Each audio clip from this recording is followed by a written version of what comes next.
Hey guys, welcome back. Today I have a chit-chatty video talking about how I've been feeling about luxury shopping lately, if I'm still doing as much luxury shopping as before, and I also want to talk a little bit about is luxury YouTube dying. I know I am late to the game. I feel like it has been a thing in the luxury community in the last couple of months, with some luxury YouTubers leaving the space and some changing directions altogether, and a lot of luxury content creators have done response videos on this. I didn't want to make a whole video about it, but I thought it might tie nicely with today's chit chat video because I am also going to share with you how I've been feeling as someone who has been luxury shopping for a long time, as well as someone who makes luxury YouTube videos. So I definitely see a trend that a lot of people who used to enjoy luxury shopping are really slowing down on their shopping, or some people are completely just over it, turned off it. And I think there are so many big factors that have led to this trend. I mean, there's a global recession, rising cost of living, rising interest rates. Really, the current economic climate is not friendly at all. I know a lot of people don't have as much disposable income. I am not someone who is made of money, and my hubby and I work hard for a living. I'm sure I don't really have to go into huge details about how that's affecting the way that people spend their discretionary income. But even for those who might be financially a little more fortunate and still have the luxury of having surplus income, some disposable income, I feel because of the current economic climate are just being more discreet about the luxuries they enjoy in their lives. So these people are choosing to be less showy, opting for quiet luxury and all of that. And mixed into this whole thing, there's been ridiculous price increases of some of these designer goods that, regardless of whether you can still afford these items or not, it's just been a huge turn off for some people. I'm definitely someone who can relate to that because I remember the days where a lot of these things cost a fraction of what they cost now. So some people just find that these luxury price tags are just not worth it anymore. Another thing that I also observed that has potentially led to this decline in interest in luxury shopping is that I think a lot of us shopped quite a lot of luxury in the last 3 years or so during the pandemic while we're in lockdown. Those of us who still had the same income could not spend it on other things like traveling or even going out for nice meals. So I think a lot of us went a little overboard and found other things to spend our money on. I mean, I am talking about us luxury lovers, not the general public or anything, because I'm sure people who enjoy luxury is still a small group of people in the society. But I was definitely that person as well, because I was lucky enough to still have a good income, but really nowhere to spend it. So because the last 3 years or so have been pretty shopping heavy, maybe we are just coming to an end of that cycle of splurging a lot. Also, we can enjoy other luxuries in life at the moment with the restrictions really behind us. Anyway, so in the midst of this whole environment, I wanted to share with you where I am personally at with luxury shopping, which is the whole point of this video. So the intro was way too long. I just needed to set the scene, I guess. So personally for me, I've started shopping luxury items over a decade ago, so I've had my fair amount of time shopping luxury designer goods. I bought my first ever designer bag, which was my Louis Vuitton Speedy, over 10 years ago. I think it's like 12 years ago now, when I first graduated university and I had my first big girl job. So fortunately for me, I had over 10 years where I've been lucky enough to accumulate a lot of things that are my holy grails. So I am someone who is quite content with where my collection is at the moment, and I'm generally really happy that some of these holy grail items I acquired a few years back, like my Chanel bags, when the prices were somewhat more reasonable. So for me, I've noticed within myself that in the last couple of years, I'd say, I've become a little more casual about luxury shopping, where because I have already gotten some amazing items that I really wanted for a long time, a lot of those holy grail items were already ticked off my wish list, that the luxury shopping became a little more casual, where I had less and less items that I really wanted to have, but I just allowed myself to be more open to seeing what is out there, and if something really spoke to me, then I will get that if it was within my budget. So I definitely have to say that my luxury shopping has been slowly slowing down. I mean, my luxury shopping will be even slower if I didn't have this luxury YouTube channel, because being on YouTube and always seeing what's new out there and being exposed to other creators who share their purchases and all that definitely influenced me to maybe buy a little bit more than if I was just off YouTube. But in general, I have found myself to really be slowing down in the luxury shopping. That said, I still really enjoy luxury shopping and I think I always will, but maybe not to the same extent that I was really into it, say 5-7 years ago. And I think that's also got something to do with the natural progression of life and where your life is at. So currently, I suppose where my life is at, I've just got a few different things happening that take up a chunk of my time that I guess 3-4 years ago, my life was a lot simpler. I just worked, I just needed to look after myself, and in my spare time with my spare cash, what I love to do is to, treat myself to nice luxury items. And I'm so glad that I had that whole phase of my life for quite a number of years. And I thought it was just a cliche, but I guess where I am at with my life at the moment,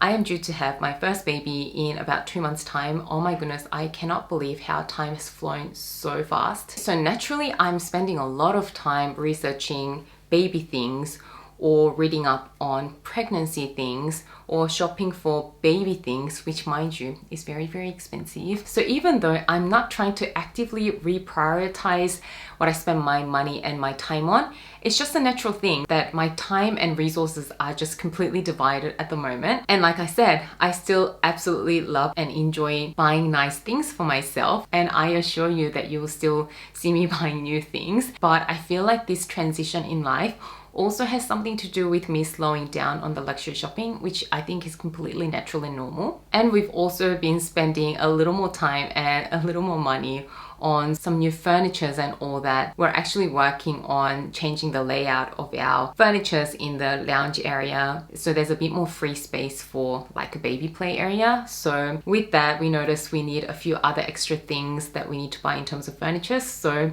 that's been taking up a whole chunk of time for me as well. So that's really where I've been up to in life in the last few months, I say. Anyway, with my whole life change aside, the other big factor for me, call me old school if you will, but I've been feeling really overwhelmed with the amount of new releases. I feel like 10 years ago when I started shopping designer things were much slower paced, where luxury shopping was all about buying those classic timeless items that will be good investments for your wardrobe, that you can carry the same bag for years and years and years, like I did with my first bag, the Louis Vuitton Speedy. Fast forward 10 years, now I feel like it's just become almost like fast fashion, and I have talked about this in a number of videos in the past as well.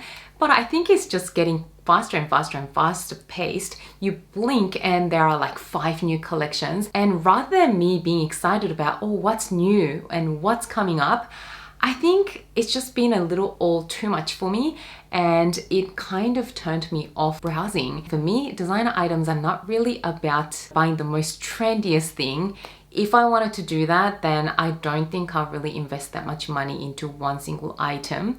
So yeah, I might just be really old school, but I do miss that time, like 10 years ago, where we used to buy one really timeless item that we were so excited about that we used for so many years. And mind you, the prices were so good as well back then. I feel like even inflation adjusted, the designer price tags are just insane at the moment. So luxury shopping sphere has just changed so much in the last couple of years for the good old me. I guess that target audience is becoming younger and I am becoming that older generation now. So in a nutshell, I feel that I am still enjoying luxury shopping, but maybe not to the same extent that I did a few years ago. Now that leads me into the thing about luxury YouTube dying. And I wasn't going to do a video about this until I wanted to share my own thoughts about my YouTube channel and my little observations here and there. I thought it might be just, fun to share with you and just share my thoughts. So I definitely don't think luxury YouTube is dying, because I see new creators come on the platform all the time, sharing their amazing pieces and sharing their amazing experiences, doing amazing reviews. But what I personally notice is more with the YouTube creators that have been on the platform for a much longer time. And that kind of includes me in that group as well. So I guess, for the YouTubers in the luxury community that have been on this platform for say 5 to 10 years, I've been on YouTube for almost 5 years now. Next month, I will hit my 5-year anniversary on YouTube. So for us who have been on the platform for a long time, that have created hundreds of videos, I think there's got to be a point where we do see the fatigue because we've created so many videos. I noticed that I've created more than 300 videos. Unless you're someone who can just unbox new items after new items every single video or every single week, to be really frank with you guys, your ideas do dry up. And I've lately been struggling with that as well. You can only do so many collection videos. You can only do so many review videos unless you're buying new things constantly. And that is just not sustainable or realistic for many of us, let's be honest, at these luxury price tags.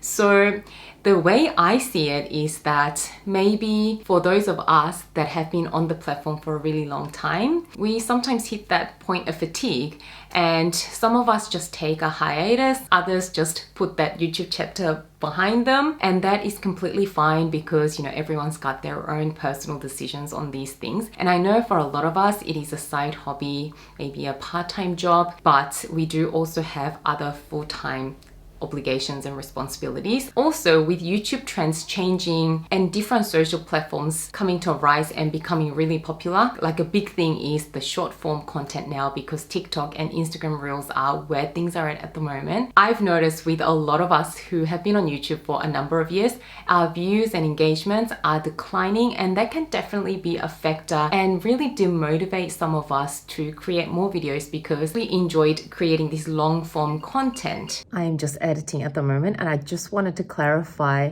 the point about how the short form content is on the rise and how that affects us good old YouTubers who enjoy creating the long form content. So because all these social platforms, including YouTube, are really pushing for creators to make these short form videos, they are giving a lot of exposure for these short videos. So relatively speaking, for us who still just enjoy creating the traditional long form videos, our videos are maybe not getting as much exposure and not really getting pushed out in the algorithm. That's what we think. And back to the video. So the declining in views and engagement can sometimes be a little bit challenging to deal with, to keep going and keep putting in so much effort and time into this. So again, I have noticed that as well. I feel like my views are not exactly the same as where it used to be. And I get it, I've been on this platform for a long time now as well. So it's just one of those things that, things will fluctuate and you can't always control the numbers, even though you put in the same amount of effort into these videos or even more effort sometimes, and your views flop, and it can be really challenging to keep going and pushing yourself. That said, I'm not about to quit YouTube because I always go back to reminding myself why I started this journey and why I started this YouTube channel. And that is because initially it was to provide more resources out there. So, because I was someone who researched into bags before buying them, I noticed that with some items there were gaps in information on YouTube, and I wanted to put my experience out there so maybe someone can benefit from that. But that's evolved over the years that I've been on YouTube, and now I really enjoy this little community that we've built, and I have met so many like-minded women along the way, or people in general, and I really enjoy the interaction. And it's more casual for me anyway because I always will have my full-time career, and this is just a really fun creative outlet for me. But what I noticed is that I'm also a competitive person, so my growth has also plateaued and stalled in the last year or so. So when I don't see the growth, sometimes I do get carried away in numbers as well. But I always need to sort of, ground myself again and just remind myself why I love doing this so much. So I know that if I keep doing luxury content, that is the way to get more views. But when I try to come out of that niche and share other types of videos, my views do suffer. So that's always a bit of a challenge for me. Even though I want to share other things, sometimes I go, I'm not gonna get as many views. And then I tell myself, but I should just share what I want to share. So I've made the decision, I'm probably not going to put myself into a little corner and only force myself to share the luxury topics that I think that are going to do well on YouTube with you guys. But I think I'm going to really just allow myself to share what I want. So if that means I want to, share more days in life or travel vlogs because I want to share that with you guys, I'm gonna allow myself to do that. So in conclusion, I think I'm going to just be a bit more relaxed on the types of contents that I share, because it can be really, really difficult to come up with luxury hot topics all the time. Like I said, there are only a certain number of collection or review videos that you can do. So yeah, that is where my headspace is at the moment. In saying that, in terms of my content direction, do let me know if there are any types of videos that you'd like to see on my channel. I'd love to hear from you guys. Anyway, thank you so much for listening to me ramble on about my current state of mind in terms of luxury and my YouTube channel. I hope you enjoyed this rather rambly video. If you did, please give it a thumbs up and subscribe to my channel if you haven't done so already. As always, thank you so much for watching and spending some of your precious time with me today, and I can't wait to see you again soon in my next video. Bye guys.